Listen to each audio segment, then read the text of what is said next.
Hey, it's Heather, and I'm here with my friends Norma and Jerry, last night of Madrid, and I am indeed going to talk about wine one more time. I just can't resist. So I'm going to start with 3 wines that my good friend producer Jerry here found for me at Fenavin.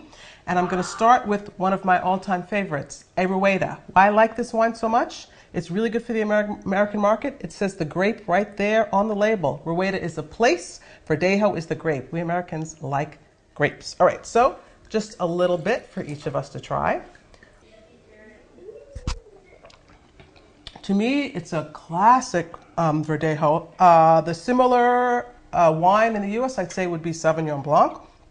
A lot of citrus, nice acidity, very bright, good with salads, goat cheese, really one of my all-time favorite wines. So I hope to see this stateside. And so you like? Yes, I particularly like whites anyway. You like? I like it a lot. Like it a lot. And it's cold.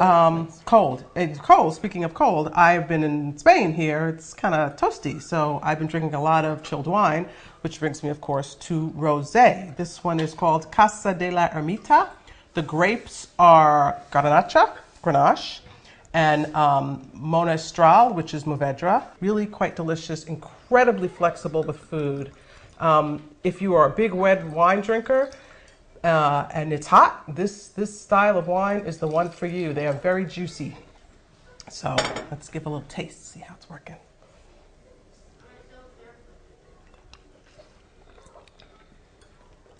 See, to me, it's a totally different flavor than whites. You can really feel the juiciness of the red wine.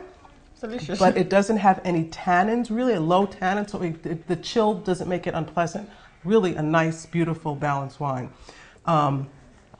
This is a really good region, Humila, which I see a lot of in the States, so I hope to see more of this as well. Delicious. I like it. It's not I like too... this one as well. Yeah, these are And good it's a wines. This is a good one. Fenavin, you're doing good.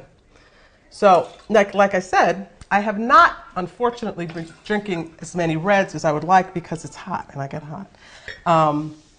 But here is a lovely one, and it is completely organically grown, which of course is very important to many people. And it is made with grapes that are much more familiar to the American market. They are typically French grapes, Merlot, 82%, and Cabernet Sauvignon being the rest, which means it's heavily influenced by Bordeaux.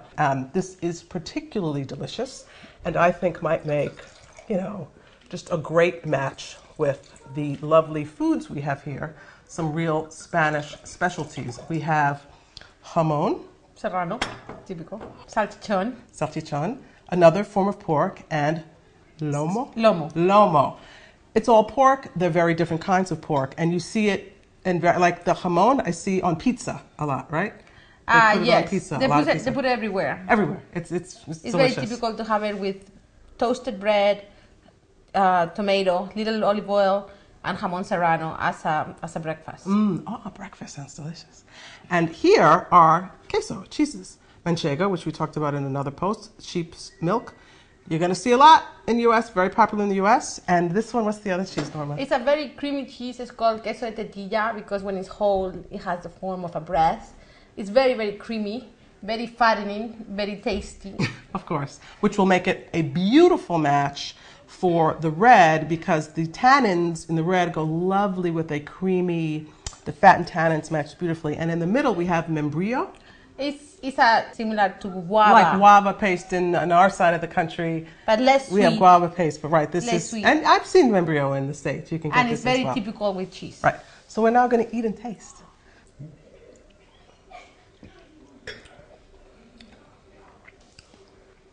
To my taste, this is very accessible to the American wine market. It's familiar. It's well made. I feel the tannins at the end, that drying sensation. It's nice. Have some cheese after you have that drying sensation, and it is really good. It's delicious. Fabulous.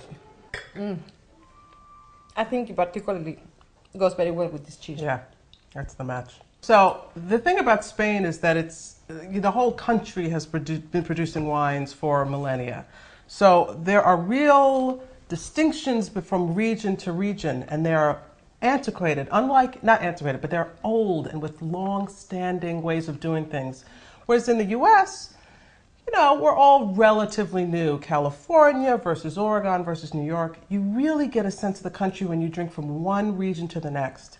And even though when you come to Spain, you may see a lot of Spanish wine, it is, as opposed to seeing a little bit of Italian and a little bit of French, as we see in the States, you will explore a wide range just within this one country. So that's what I have to say from Spain. It has been a fantastic trip. I'd like to thank Norma and Jerry for their tremendous help and hospitality. And say, for wines, for recipes, for much, much more, please hit my website, sogood.tv. Adios. Adios.